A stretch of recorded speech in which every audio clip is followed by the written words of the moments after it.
So this has nothing to do with sewing, but I just think it's entertaining. One of our little Eastern box turtles has come out to visit while we're doing our recording today. So we have dogs, we have turtles, we have wild parrots that fly across.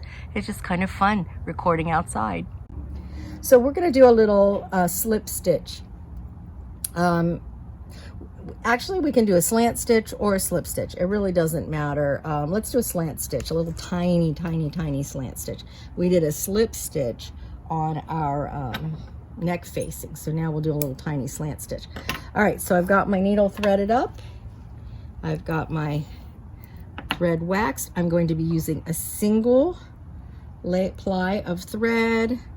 I'll edit that out. All right, gonna do this again. Grab my thread with my forefinger, run the bunny around the tree, grab it with my fingernails and pull the little tiny knot to the bottom. Okay, now we're gonna do a little teeny tiny slant stitch. All right, so what I'm gonna do, I'm gonna work from left to right.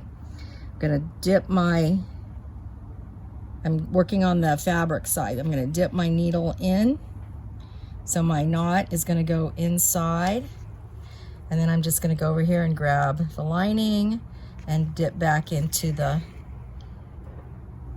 fashion fabric and about 1/4 inch away, grab my lining, dip back into the fashion fabric, 1/4 inch, grab my lining, dip back into the fashion fabric, grab my lining,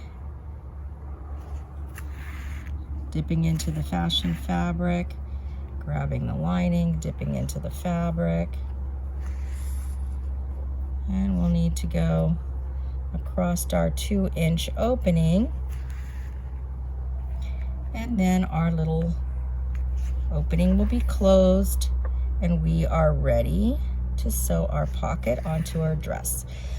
Before we sew the pocket on, I'm going to go ahead and show you how to mark the placement of your pocket if you decided to change it a little bit, or even if you didn't. We're going to use a little soap and make sure that we get, okay, now I'm going to tie a square knot, and one more square knot. I ended up with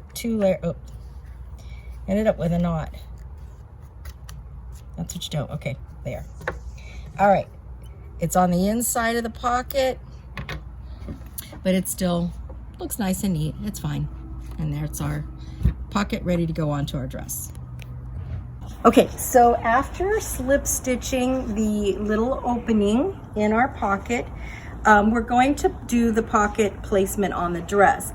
Now, what you can do at this point is put your dress on. Now, this is going to be long on me because I told you the daughter-in-law I'm making it for is 5'9". So anyways, it's long on me. But I want to tell you that, remember the concept of this dress. It's 1960s inspired A-line. In the 60s, the pockets were placed low. That was just part of the style, sort of a mod look. All right, so there's a tailor tack. The pattern gave us a pocket placement. I happen to think that on most people that pocket placement is very good. But sometimes students put their dress on, because we're still open, so we can, at this point, you can fit this dress too if we need to. So I'm going to show you how to do that. But you can hold the pockets up to you, and you can decide if you're happy with the placement on the pattern, and if not, you can move it up or down. You could move them up 1/2 inch or an inch, or down 1/2 inch or an inch. So anyways, you can stand in front of the mirror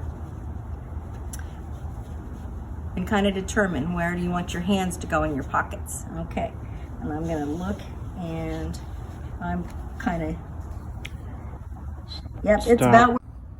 So I have laid the dress out on a table, and I'm gonna just be honest and tell you that I lost some of my tailor tacks, and I only have one left, and that's good, because that's all I need for what I'm gonna do. So I could see, I hadn't pressed the crease out yet from where my fabric had been placed on the fold. So I'm working with soap. Soap comes out with the steam, you know, when so I'm just gonna go ahead and mark that. That gives me a nice straight line to follow.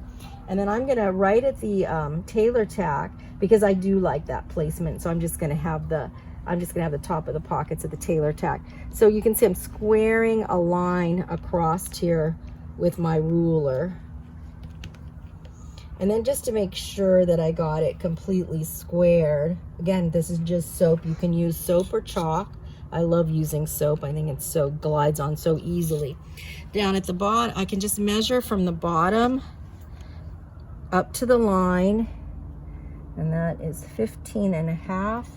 And then I can go over here and do the same thing, 15.5.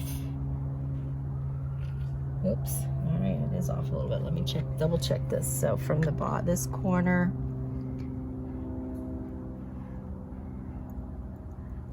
and that is 15.5. All right, so that means I didn't get that squared right.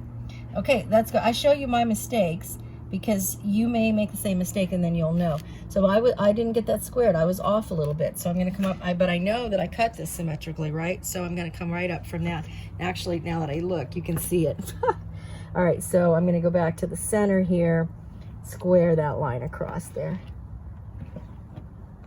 All right, well, that's the kind of thing we have to do. So now we know that this bottom one is not correct, but that's gonna help me find the placement for my pockets. Okay, now, that tailor tack does show me where this pocket goes on this side. But listen, so I'll measure from the center over, and I can measure from the side over. But if there is a chance, okay, now, whew, that's gonna be hard for you guys to see here. I'll turn it over for a minute so you can see where it's gonna go. Because it really does, you know, it blends right into the dress. I'm gonna actually stitch with red stitch though. That's so you guys can see my stitching. And I think it's gonna be a little bit of a fun contrast stitch on here. But of course that would not be couture to have a contrast stitch. I'm doing it so you can see what I'm doing. All right, but what I was gonna mention is, if you think that there's a chance that you might need to take the dress in a little bit, then we've got 5/8 of an inch. We've only got 5/8 of an inch seam allowance over here, and we need that 5/8 of an inch to do our French seams, because again, this dress is not lined, so we need beautiful seam finishes on the inside of the dress. We will be doing the French seam for the side seam. Requires 5/8 of an inch seam allowance. All right, so you want to, if you think there's a chance you may want to take the dress in, what I'm saying to you is that you could move your pockets in a little bit. I usually do move them in a little bit to make sure that I have a little bit extra room on the side. So even, you can decide, I'm gonna move them in to 1 1/4. This is again, this is not I'm not mandating, oh, measure 1 1/4 inches. This is just totally up to you. But I'm gonna go ahead and move mine in to 1 1/4 instead of, because I think they were a little far to the edge. All right, so now that's where I'm gonna place mine. I made sure this corner is 1 1/4 from the seam allowance, or from the cut edge, I should say, and this one is 1 1/4. Okay, now I don't know if you can see that well enough. Maybe we'll stand back, yeah? Okay, and that's where I'm gonna place my pockets. So now I'm gonna just pin them into place. Reaching for my pins there. And then I'm gonna just go ahead and put pins to hold it all the way around. I'll have to move the back of my dress now because the back is down there. I have it laid out. But anyway, so you're just gonna pin all the way around the edge, and then we are ready to sew.